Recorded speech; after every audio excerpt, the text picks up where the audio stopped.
Judi at River City Sewing Machine Centre, and this is our first real overview of the physical aspects of the new Husqvarna Viking Designer EPIC 2.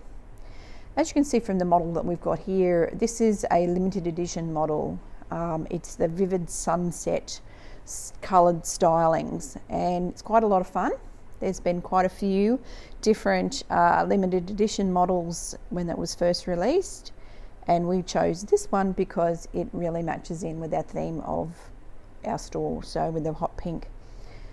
The burgundy blush option is most commonly available in Australia now, and it's quite a soft burnished colour, real soft burgundy, which is really pretty, reminiscent of a rose goldy dusty pink.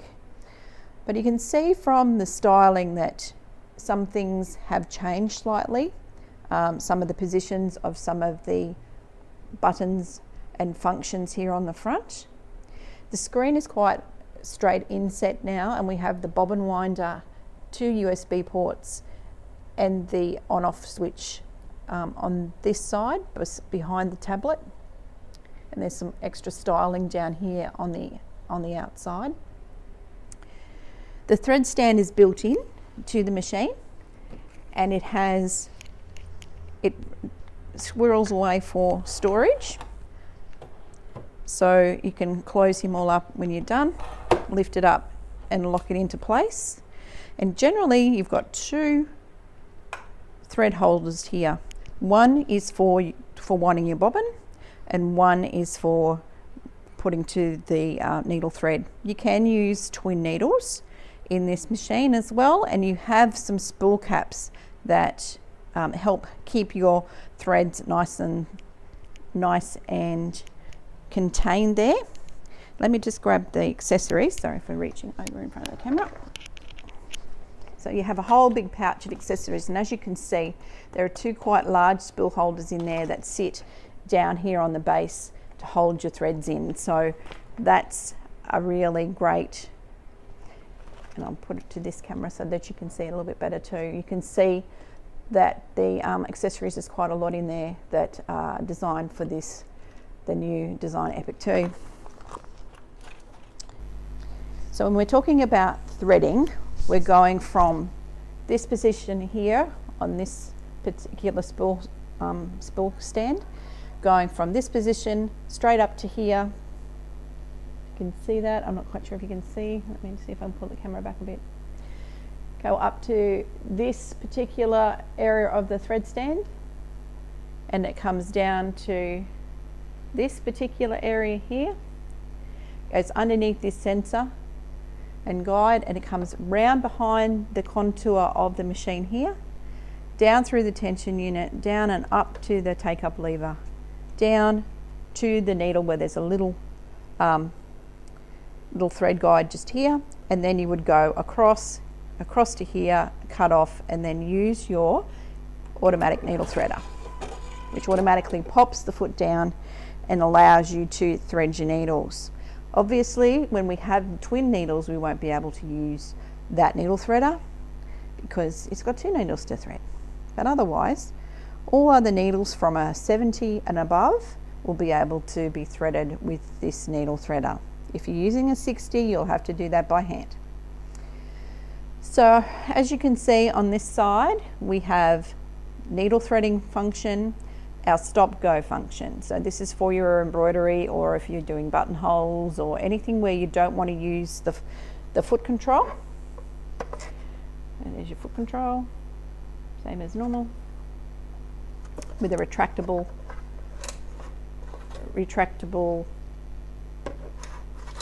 sorry, I'll get the camera the right way,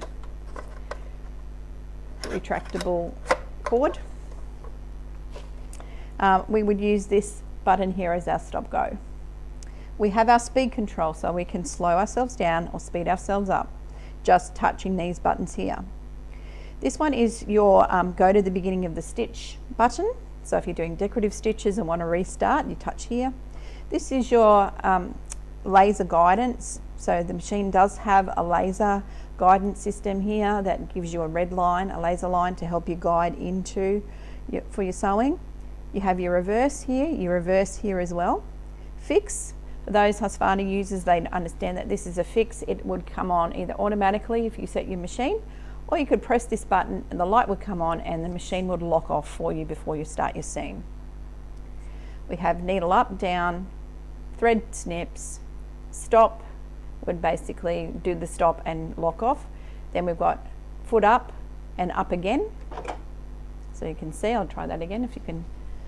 So we've got foot up and extra up, which is great for those little bit higher projects that you want to get some wadding in, or you want to get the next edge of your quilt in. Sometimes it helps to have that little bit of extra uplift. And the same with the down and down again. It allows you to give you a little bit of extra pivot height here, so that you can slide underneath. So that's the functions here on the front. We have a thread cutter here on the side. As we mentioned, we can go threading your needle, threading your bobbin from the needle. We just have to put our foot up and then take the thread from the needle to this guide here on the side, up here, and then across through this guide, across to the tension unit, and then down on the side of the machine to wind your bobbin. Now there's a few little feature differences here that we have dual feed system now. You can see that dual feed system is quite petite in the fact that it goes in the back of the feet, which is something new for Husqvarna Viking, because now we're at a 9mm stitch width. And you can see that at the back of the foot we have a valley for that dual feed to go into. So some of the feet that you receive with your machine have this valley or this little area in the back of the foot, and that's for you to be able to use your dual feed system. Now under the feet we've also got obviously a 9mm stitch width now, so much wider than we used to have, and our feet and our feed dogs are a little bit wider to accommodate for that 9mm. But if you can have a look, I'll see if I can get the camera to move in, you can see that there's extra feed dogs right before the needle as well as behind the needle area. So that's going to catch your fabric before it gets to the needle to make sure it moves through beautifully. You'll also notice that the stitch plate is quite long on both sides.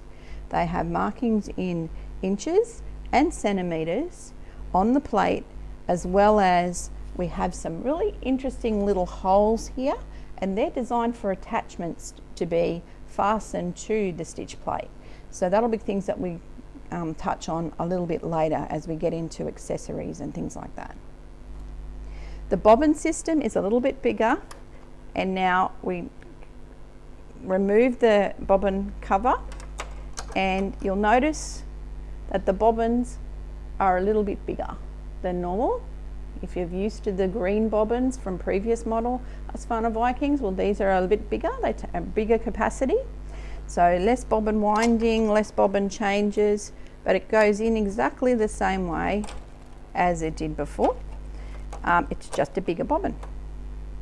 Now, some people will try to use the green bobbins. Yes, they will work, but it won't. They'll be very rattly because they're a little bit smaller than the new blue bobbins. So I'd suggest, getting yourself the right bobbin for your machine and filling them up, and you'll get much better sew time with a nice full bobbin on this one. One of the main beautiful features of the Husqvarna Viking Designer EPIC 2 is its lighting. And I've turned this a little bit down for the camera because it was so bright. So I'm going to go and show you how we do that. So we go up to settings, machine settings, oops, and it's all capacitive touch. So your finger touch, no styluses now, it's all capacitive touch now. So this is turned down quite low because of the cameras, but I use this little button here under LED work and light brightness, and if I move that to the right, you'll see just how beautiful and bright that is. So got a little bit shiny for our cameras, but we've positioned them in such a way now that we can show you just how beautiful that light is. And it comes from all the way from up inside the sew space of the machine, all the way down and all the way down to almost to the needle area. So you've got beautiful, less shadows, light also across the left side of your needle space. So there's just so much light here. If you struggle like I do with vision, then you're going to have beautiful lighting here under your machine in your workspace. So that's a great, great feature. But you can change it down at any time. So you can lower the amount of light. So if you have something that's quite bright and starts to look a bit glary, you can adjust this lighting, which is fantastic. And it gives you just the right amount of light for the project that you're doing.